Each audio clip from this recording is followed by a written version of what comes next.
Hello दोस्तों, नमस्कार। Way of maths channel में आपका फिर से स्वागत है। मैं हूं एम के गुजर। इस वीडियो में लेके आया हूं उत्तर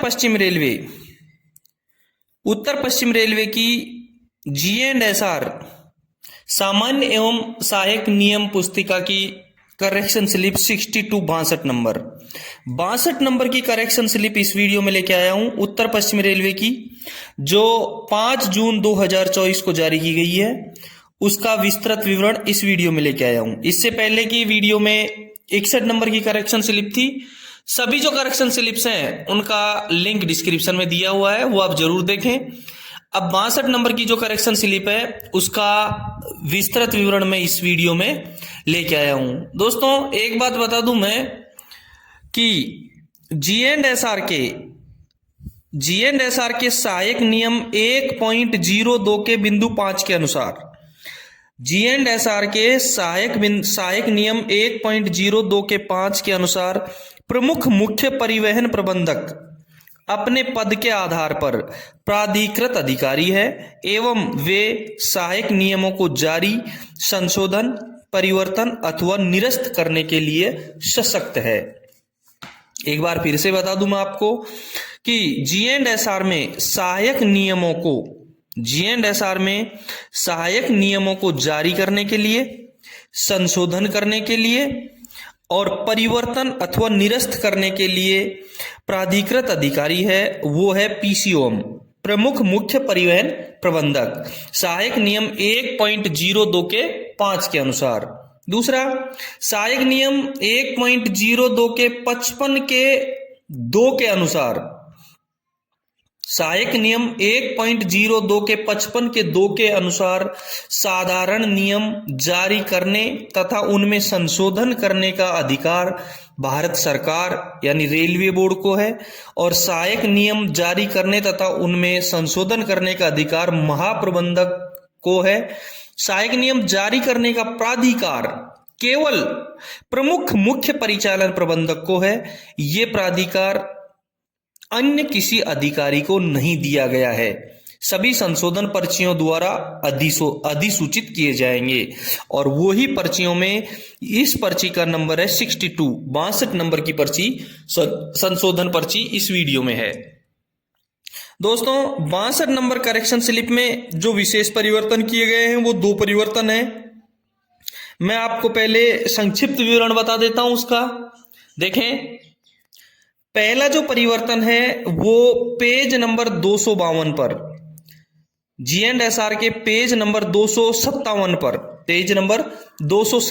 पर सहायक नियम 15.09 का 3 का 1 में किया गया है। पेज नंबर 257 पर सहायक नियम 15.09 के 3 का 1 में पहला परिवर्तन किया गया है। दूसरा परिवर्तन किया गया है पेज नंबर 260 पर सहायक नियम 15.09 के 5 के क में। दूसरा जो परिवर्तन किया गया है वो पेज नंबर 260 पर किया गया है, जो सहायक नियम 15.09 का 5 का क में किया गया है। ठीक है दोस्तों, एक बात मैं बता दूं आपको कि सभी सहायक नियम और साधारण नियम रेलवे बोर्ड के द्वारा बनाए जाते हैं और सहायक नियम किसी भी जोन के प्राधिकृत अधिकारी के द्वारा बनाए जाते हैं। और प्राधिकृत अधिकारी G&SR के सहायक नियम, प्राधिकृत अधिकारी है वो G&SR का सहायक नियम 1.02 के 5 में दिया गया है। इसका अभिप्राय 1.02 का 5 में दिया गया है। प्राधिकृत अधिकारी का अभिप्राय रेल प्रशासन के साधारण या विशेष आदेश द्वारा नाम से अथवा पद के आधार पर अनुदेश देने या कोई अन्य कार्य करने के लिए सशक्त किए गए किसी व्यक्ति से है और प्राधिकृत अधिकारी PCOM को माना गया है। देखते हैं इसका विस्तृत विवरण। पहला जो परिवर्तन किया गया उसका विस्तृत विवरण देखेंगे। सबसे पहला परिवर्तन किया गया 257 पेज पर और नियम है 15.09 का 3 का 1।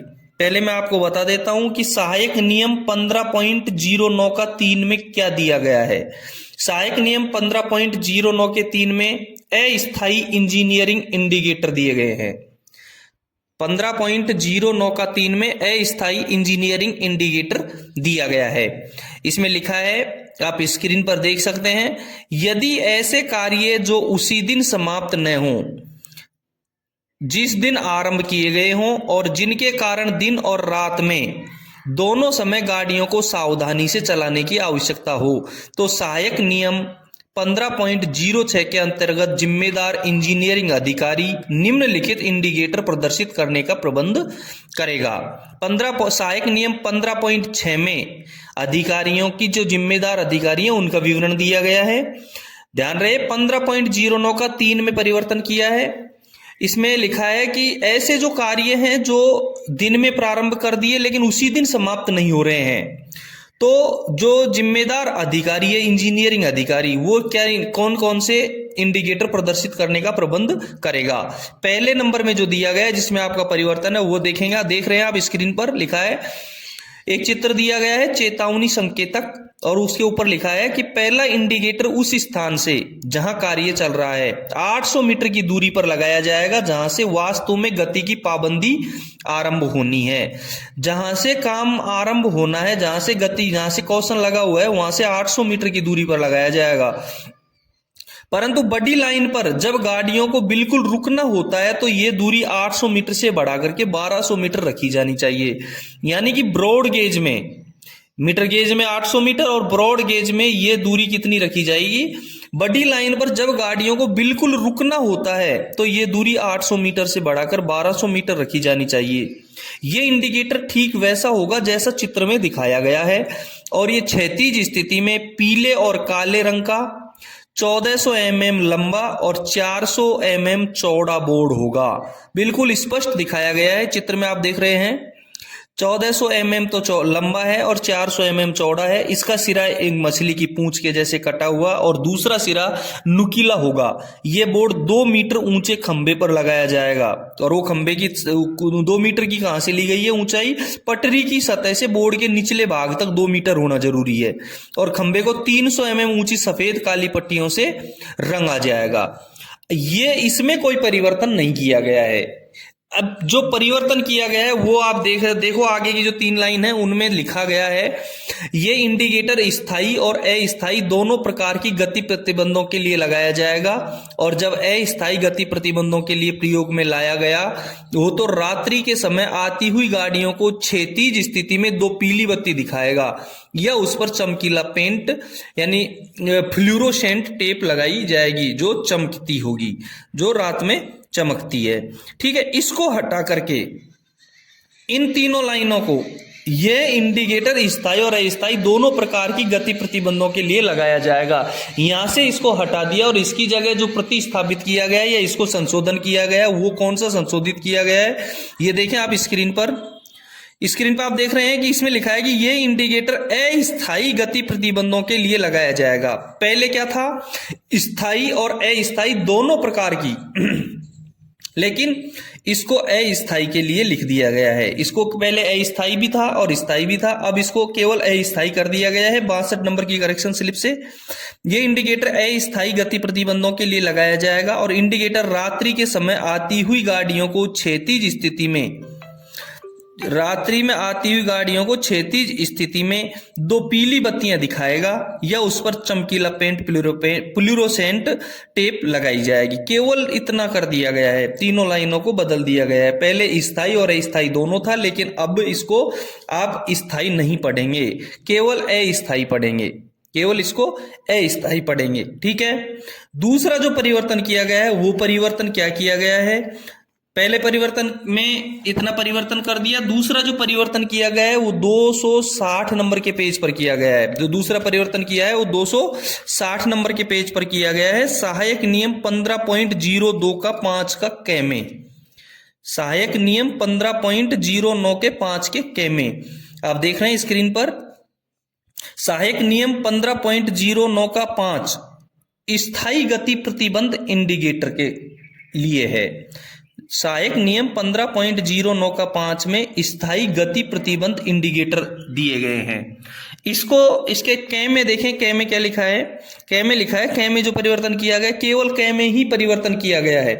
कै में लिखा है संचालन समय सारणी की अधिसूचना के अनुसार लागू स्थायी गति प्रतिबंध के लिए उसी ढंग से और उन्हीं स्थानों पर इंडिकेटर लगाए जाएंगे जैसे अस्थायी इंजीनियरिंग प्रतिबंधों के लिए इंडिकेटर लगाए जाते हैं, ताकि लोको पायलटों को ये संकेत मिल सके कि कहां पर ऐसे प्रतिबंधों का पालन करना है। ये इंडिकेटर रात को रोशनी नहीं दिखाएंगे।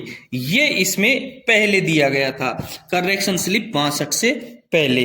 और करेक्शन स्लिप 62 में क्या लिखा गया है वो आप देखेंगे, देखें स्क्रीन पर देखें 62 नंबर की जो करेक्शन स्लिप में उसमें क्या परिवर्तन कर दिया गया है, उसमें परिवर्तन कर दिया गया है 260 नंबर के पेज पर देखें 260 नंबर के पेज पर है और इसी में परिवर्तन करके उसको 260 का ए बना दिया गया है, उसी को 260 का ए बना दिया गया है। पांचवे का कै सहायक नियम 15.09 का 5 का कै, देखो पेज नंबर 260 का बी, इसको पेज नंबर 260 का बी बना दिया गया है। सेम वही है सहायक नियम 15.095 में स्थायी गति प्रतिबंध इंडिकेटर, और इसका कै देखेंगे संचालन समय सारणी की अधिसूचना के अनुसार लागू स्थायी गति प्रतिबंध के लिए उसी ढंग से और उन्हीं स्थानों पर इंडिकेटर लगाए जाएंगे जैसे अस्थायी इंजीनियरिंग प्रतिबंधों के लिए इंडिकेटर लगाए जाते हैं, ताकि लोको पायलटों को ये संकेत मिल सके कि कहां पर ऐसे प्रतिबंधों का पालन करना है। ये इंडिकेटर रात में कहां पर पालन करना है।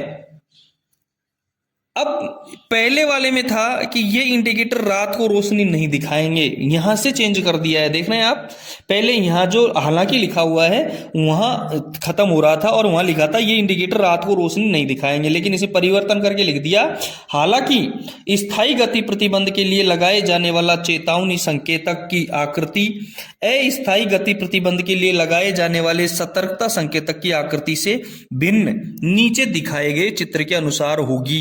ये इसमें जोड़ दिया गया है। और ये चित्र जो आप देख रहे हैं ये चित्र भी नई 62 नंबर की करेक्शन स्लिप में जोड़ दिया गया है, केवल ये चित्र जोड़ा है।